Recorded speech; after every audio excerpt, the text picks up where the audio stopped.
Әйелім жақсы адам дейді. Шешесі өте нашар дейді. Адам ортаға түсіп от салады. Қызын әкетіп қалды.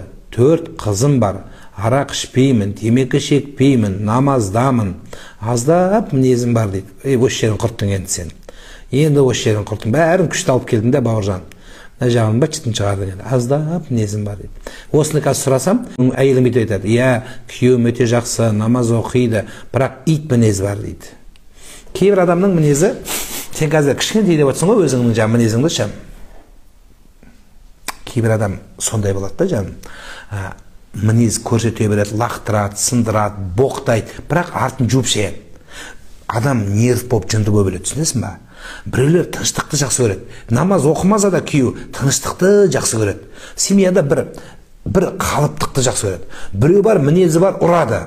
Өзі намаз оқиды, өзі ораза ұстайды. Енді қазір сен өзің ойлашы, осы намазың мен оразаңыз бен бүкіл намаз оқығандарға сенің әйелің жек көріп кетті. Міне мен намаз оқыған күйеуімнің түрі мынау деді. Сен жаңа әдемі айттың ғой, кішкентай мінезім бар деп. Сол кішкентайды дардай қылып айтты сенің күйеу, айтады әйелің, ажырасып кеткен әйелің.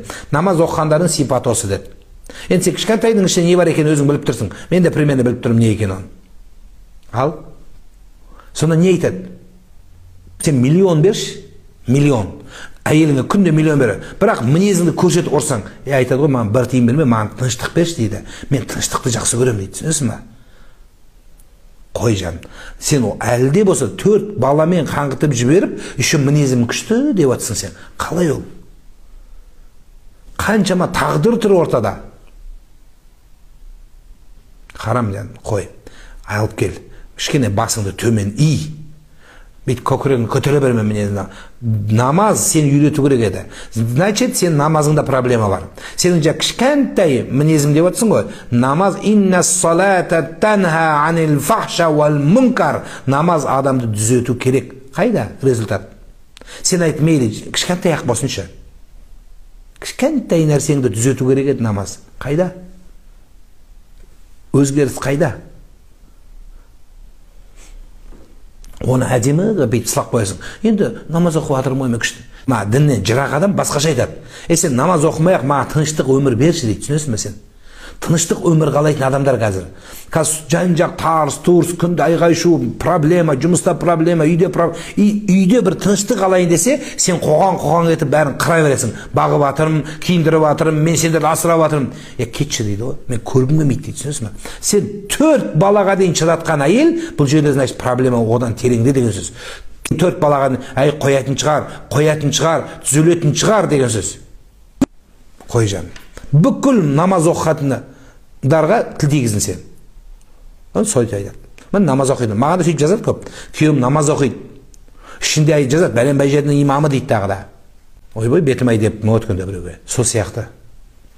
Алып келді. Аяғына жығыласың ба, бірақ елдің алдына жығылма, позор болып. Кішкене былайырақ алып шық. Жүрші, бір сөзім бар деді, айт. Кішкене кешір мені де. Мен ақымақ болдым де. Біреу ұрысты мені деп айта бер мені. Ұрысты иттерімді басыма қаптады де. Позор болдым де. Сұрағаныма нират болдым деп айт. Кешір мені де. Әйелдің көңілі бос, Құдай оны сондай жаратқан. Әйелде эмоция көп. Алла сол үшін эмоцияны көп берген әйелге. Айт, менде қателік болды, алып кел оны. Басқа әйел таппайсың. Любой ақыл есі дұрыс қызға барсаң сен қазір. Айт, мен әйелімді 4 қызбен қаңғытып жібердім десең, саған любой есі дұрыс әйел қыз айтады. Сен соларға жақсылық жасамаған, 4 балаңа жақсылық жасамаған әйеліңмен 5-еу болып тұр. Маған жақсылық жасайсың ба дейді. Кез келген ақыл есі дұрыс қыз, махаббатқа өліп қалған қыз болмаса, айтады, сен өзіңнің беліңнен шыққан балаға жақсылық жасамаған адам маған жақсылық жасайсың ба? Басымды қатырма дейді.